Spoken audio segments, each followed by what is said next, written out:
Hello guys, welcome back to my YouTube channel Standout Classes. So today I'm going to continue chapter 3 Business Environment class 12, and today I'm going to discuss dimensions of business environment with you. In the previous video we discussed कि business environment कितना ज़्यादा ज़रूरी है.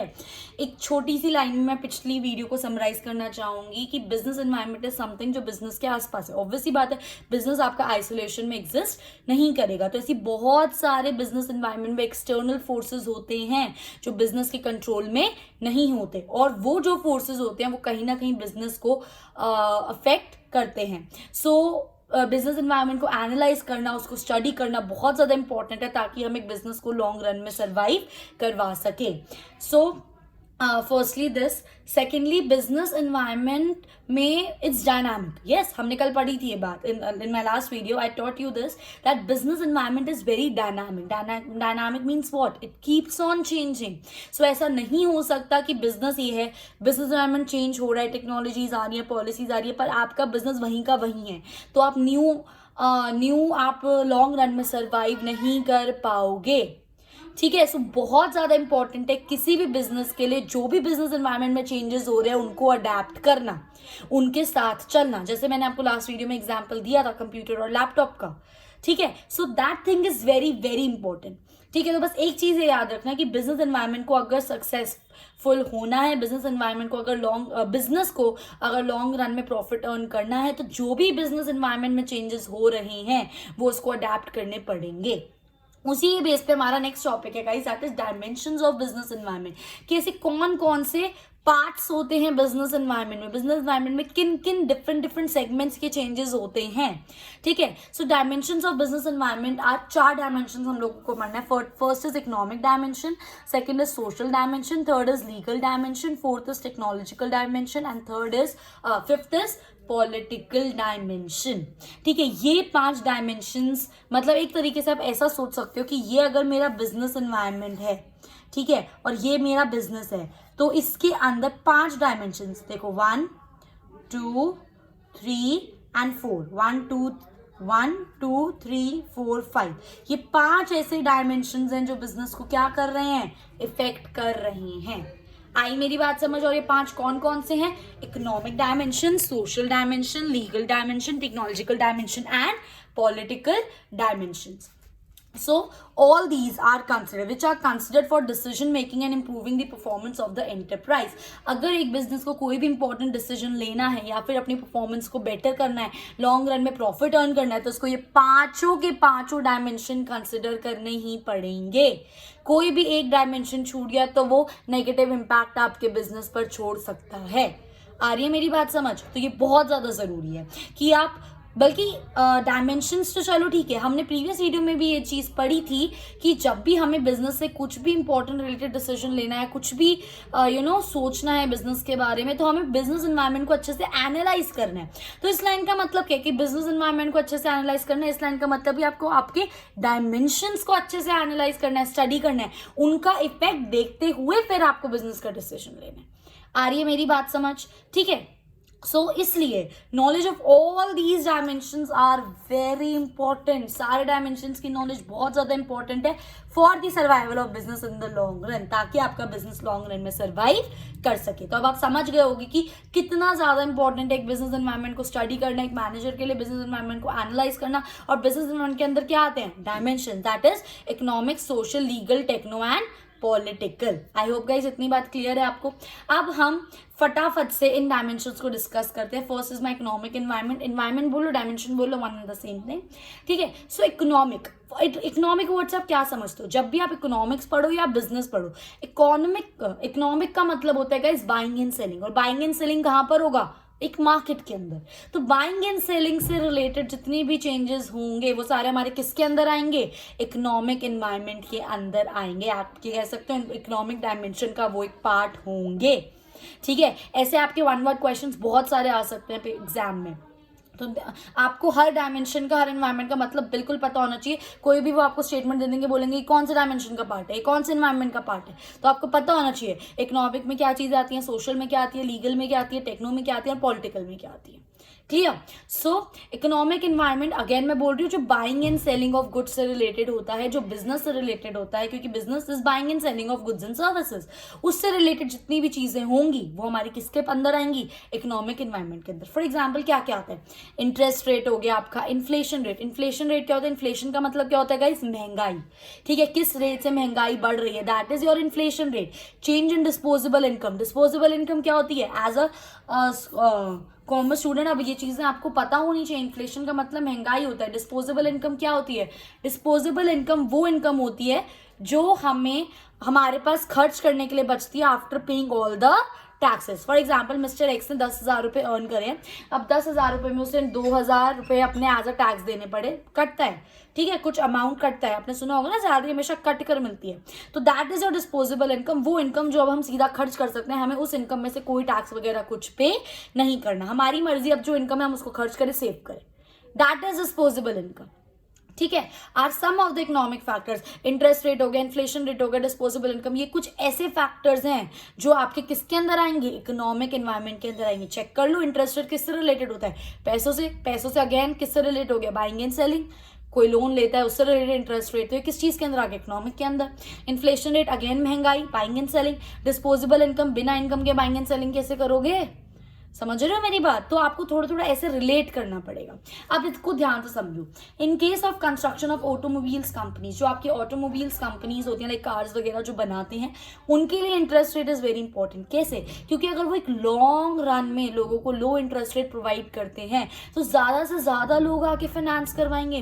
For example किसी को घर के लिए लोन लेना है, किसी को कार के लिए लोन लेना है, जैसे ये तो यहाँ पे ऑटोमोबाइल्स की बात कर रही हूँ, और कंस्ट्रक्शन मतलब घर के लिए लोन लेना हो, ऑटोमोबाइल किसी कार के लिए लोन लेना, और अगर वो कंपनी उनको लॉन्ग रन में लो इंटरेस्ट रेट प्रोवाइड कर रही है, क्योंकि लोन पे इंटरेस्ट तो पे करना पड़ेगा ना, तो ज्यादा से ज्यादा लोग अफोर्ड कर पाएंगे, सोचेंगे हाँ भाई कम इंटरेस्ट रेट है, चलो लेट्स बाय इट। अपना खुद का घर हो जाएगा, अपनी खुद की गाड़ी हो जाएगी, अपना खुद का घर हो जाएगा, अपनी खुद की गाड़ी हो जाएगी। ठीक है, सो लो इंटरेस्ट रेट, आप इसमें ऐड कर लो low interest long term rate.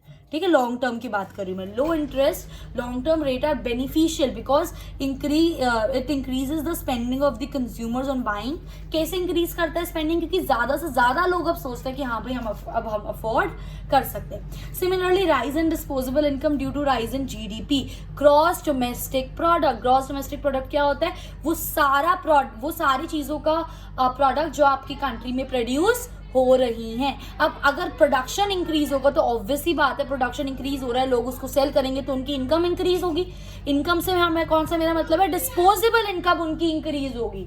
Disposable income मतलब जो टैक्सेस वगैरह उन्होंने पे कर दिया उसके बाद जो उनकी बची, ऑब्वियस ही बात है जीडीपी। अब चेन समझो, क्रोनोलॉजिक, इसके पीछे का इसका ऑर्डर समझो।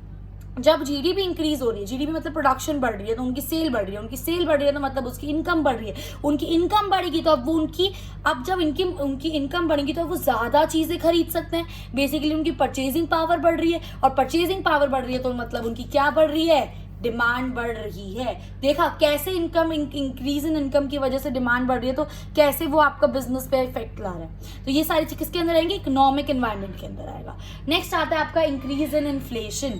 इंक्रीज इन इन्फ्लेशन रेट मतलब महंगाई बढ़ रही है। अब जब चीजों की महंगाई बढ़ेगी तो ऑब्वियसली बात है, पर हर चीज महंगी होगी। आपका जो प्रोडक्शन प्रोसेस है वो भी महंगा होगा।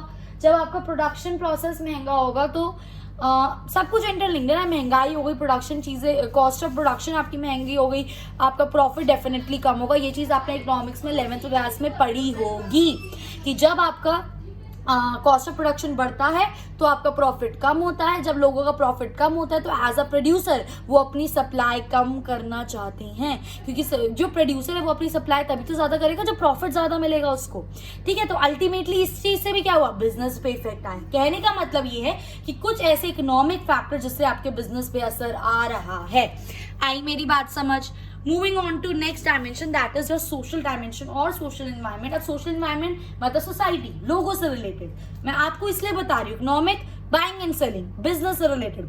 सोशल लोगों से रिलेटेड। तो इसके अंदर क्या क्या आ गया, कस्टम्स आ गए, आपके ट्रेडिशंस आ गए, वैल्यूज आ गए, सोसाइटीज एक्सपेक्टेशंस आ गई एक्सेट्रा। अब ये सब चीजें क्या होती हैं, बेसिकली ट्रेडिशंस क्या होते हैं, ट्रेडिशंस वो होते हैं जो बहुत टाइम से लोग फॉलो करते आ रहे हैं, लाइक दिवाली को सेलिब्रेट करना, दशहरे को सेलिब्रेट करना, ठीक है। डिफरेंट डिफरेंट रीजन के अपने अपने रिलीजन के डिफरेंट डिफरेंट अपने ट्रेडिशंस होते हैं, जो बहुत प्रथा कहते हैं ना, प्रथा जो पुरखों से चलती आ रही है, दैट इज ट्रेडिशन, ठीक है। Tradition are the practices which has lasted from long. Next आता है आपका values. Values are which society hold in the high esteem. Values मतलब एक तरीके से हाई एस्टीम, कैसे I should say, like values are something which society चाहती है कि हर बंदे में हो। एक तरह से आप सेल्फ रिस्पेक्ट बोल सकते हो, एक तरह से आप अपनी राइट्स बोल सकते हो, वो सारी वैल्यूज हैं। For example right to equality हो गया, आपका फ्रीडम हो गया, ये सारी चीजें लिविंग इन अ सोसाइटी हर बंदा चाहता है कि उसको राइट टू इक्वालिटी मिले, राइट टू फ्रीडम मिले। मतलब वो वैल्यूज उस बंदे में होनी चाहिए कि उसको ये मानना चाहिए कि हाँ right equality is right, right to freedom होना चाहिए। So these are the values जो एक सोसाइटी होल्ड करती है एट अ हाई स्टीम, सबसे अपनी प्रायोरिटी पे। आ रही है मेरी बात समझ? ऐसे भी समझ सकती हो, value something which is common in society, जो लोग चाहते हैं कि हाँ भाई ये चीज तो यहाँ पर होनी ही होनी चाहिए, जो उनकी प्रायोरिटी होती है, जिसके लिए वो लड़ भी सकते हैं, अपनी फ्रीडम के लिए, अपनी इक्वालिटी के लिए वो लोग फाइट भी कर सकते हैं, दैट इज वैल्यूज। आई मेरी बात समझ? नेक्स्ट आता है आपका social trends and threats and opportunity to business. Social trends, social trends क्या होते हैं, कोई न्यू ट्रेंडिंग चीज चल रही हो। फॉर एग्जाम्पल फिटनेस, आजकल सब लोगों को फिट होने का बहुत शौक है, सब लोग बहुत हेल्दी हेल्दी खाना खाते हैं, तो ये ट्रेंड चल रहा है। अब कुछ बिजनेस के लिए ये जो फिटनेस ट्रेंड है वो अपॉर्चुनिटी है, और कुछ बिजनेस के लिए जो फिटनेस ट्रेंड है वो थ्रेट है। फॉर एग्जाम्पल आपके जो वाइटामिन वगैरह मिलते हैं, जो जिम में लोग यूज़ करते हैं, सप्लीमेंट्स वगैरह यूज़ करते हैं, हेल्दी आपका कोकोनट वाटर हो गया, आपका हेल्दी फ्रूट्स हो गया, इन सब चीज़ों की तो डिमांड क्या हो जाएगी, एकदम से बढ़ जाएगी। तो एक तरह से उन बिजनेस के लिए क्या हो गई, अपॉर्चुनिटी। सिमिलरली जो आपका जंक फूड हो गया, जो आपका स्ट्रीट फूड हो गया, उन सब चीज़ों की बिजनेस पे क्या असर पड़ेगा, नेगेटिव असर पड़ेगा। तो ये वाला जो ट्रेंड था आपका फिटनेस, उस बिजनेस पे क्या हो गया, ये एज अ थ्रेट। तो जो भी कोई न्यू ट्रेंडिंग चीजें आती हैं वो कुछ बिजनेस के लिए एज अपॉर्चुनिटी होती है और कुछ बिजनेस के लिए एज अ थ्रेट होती है। आई होप गाइस ये चीज आपको क्लियर है, ठीक है। Moving on to next dimension, that is technological dimension. ये चीज मैंने कल भी आपको बताई थी कंप्यूटर एंड लैपटॉप की एग्जांपल से, ठीक है। ऐसा नहीं हो सकता, एनवायरमेंट में टेक्नोलॉजी अपग्रेड होती जा रही है, चेंजेस होते जा रहे हैं, आप वही अपनी घिसी-पिटी टेक्नोलॉजी चला रहे हो, आपका बिजनेस लॉन्ग रन में नहीं चल पाएगा, mark my words. Clear?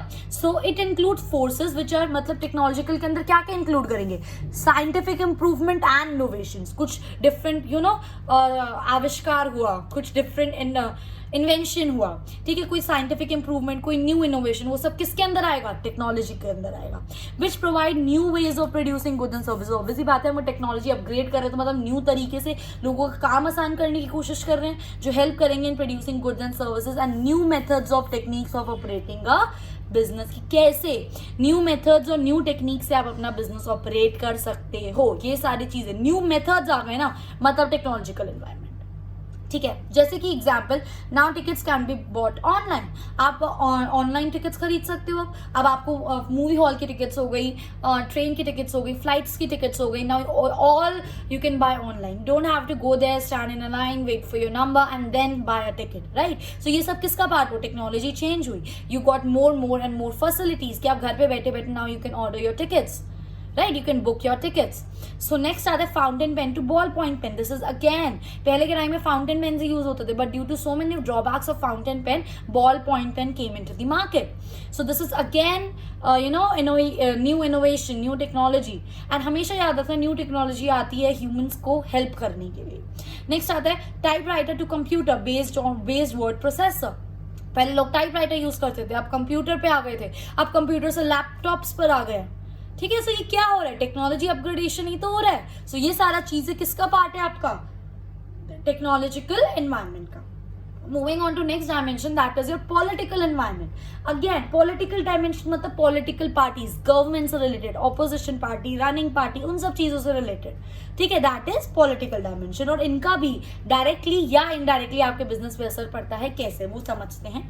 It includes political condition such as general stability, peace in the country, मतलब कंट्री, भाई गवर्नमेंट का काम क्या होता है या फिर पॉलिटिकल पार्टीज का काम क्या होता है? कंट्री को रन करना, लोगों की मदद करना, ठीक है, कंट्री को रन करना, लोगों की मदद करना, कंट्री में शांति बनाए रखना, ठीक है, और and specific attitude that elect government representatives hold towards the business, की ऑब्वियसली बात है गवर्नमेंट हम ही इलेक्ट करते हैं ना, we are living in a democratic country where we choose our government, right? So elect करना गवर्नमेंट रिप्रेजेंटेटिव को, and at last जो भी आपकी पॉलिटिकल पार्टीज क्रिएट होती हैं, जो भी उनके डिसीजंस होते हैं, उनका आपके बिजनेस पे इफेक्ट पड़ता है। अब ये तो डेफिनेटली बात है, फॉर एग्जांपल बीजेपी अभी इस टाइम चल रही है हमारी, और उसकी ऑपोजिशन कौन सी है? कांग्रेस। तो इन दोनों के बीच में कोल्ड वॉर चलता रहता है, कोई कभी कुछ बोल देता है, ऑपोजिशन राजीव गांधी कभी कुछ बोल देते हैं नरेंद्र मोदी जी को, नरेंद्र मोदी जी रिप्लाई बैक कुछ करते हैं, कभी बीजेपी अटैक करती है कांग्रेस पे।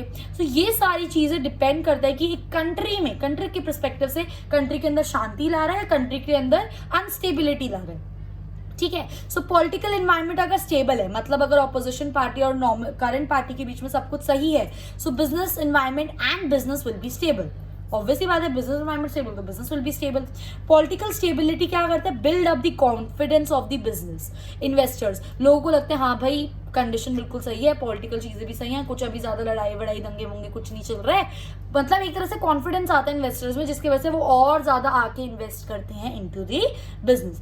इसका उल्टा होता है when your political environment is unstable, मतलब when there is some uncertainty, some problem between opposition and current party going on, right? So there will be uncertainty in the business activity. Business activity में uncertainty, तो इस point of time पे लोग, investors अपना confidence lose कर देते हैं कि भाई कहीं हमारा पैसा डूब ना जाए। समझ रहे हो मेरी बात? तो वो सारी चीजें किसका पार्ट है? आपका पॉलिटिकल एनवायरनमेंट का। एंड नेक्स्ट आता है guys your legal environment, legal dimension which is your last dimension. इसके अंदर हम बात करेंगे किसी भी लॉ, कोई लॉ पास हो रहा है, कोई पॉलिसी अप्रूव हो रही है, वो सारी चीजें लीगल एनवायरनमेंट के अंदर आती हैं। पॉलिटिकल एनवायरनमेंट के अंदर आता है आपका stability of the country, Shanti country की। तो आप कंफ्यूज मत होना, कोई लॉ कोई पॉलिसी पास हो रही है वो लीगल एनवायरनमेंट के अंदर आएगा, ठीक है। So it includes various laws, legislation which are passed by the government, administrative orders again जो गवर्नमेंट ने दी हो, गवर्नमेंट की अथॉरिटी ने, कोई कोर्ट का जजमेंट आ गया, ठीक है, as well as decisions rendered by the various commissions. मतलब कोई भी डिसीजन, कोई भी लॉ, कोई भी जजमेंट जो किसी गवर्नमेंट अथॉरिटी या कोर्ट ने करा हो, वो हमारा किसका पार्ट होगा? लीगल एनवायरनमेंट का पार्ट होगा। और ये जो भी जजमेंट्स हैं, जो भी डिसीजंस हैं, ये कहाँ पर? Every level of government, state level हो गया, सेंट्रल लेवल हो गया या लोकल लेवल हो गया, ये सारा किसका पार्ट होगा? आपका लीगल एनवायरनमेंट का। तो एक बिजनेस को अगर लॉन्ग रन में सर्वाइव करना है तो उसको लीगल एनवायरनमेंट को भी बहुत अच्छे से एनालाइज करना पड़ेगा कि क्या न्यू लॉज पास हुए, क्या पॉलिसी चल रही है। तो ये सब चीजें बहुत ज्यादा इंपॉर्टेंट है, ठीक है। एंड ये एनवायरनमेंट एंड इसके अलावा सारे 5 एनवायरनमेंट बहुत ज्यादा इंपॉर्टेंट है। सो आई होप गाइस ये चीज आपको समझ आ गई है, ठीक है। So I hope ये चीज आपको समझ आ गई। In my next video I'll be starting with my next topic. So if you like my video, please do like, share and subscribe, and thanks for watching.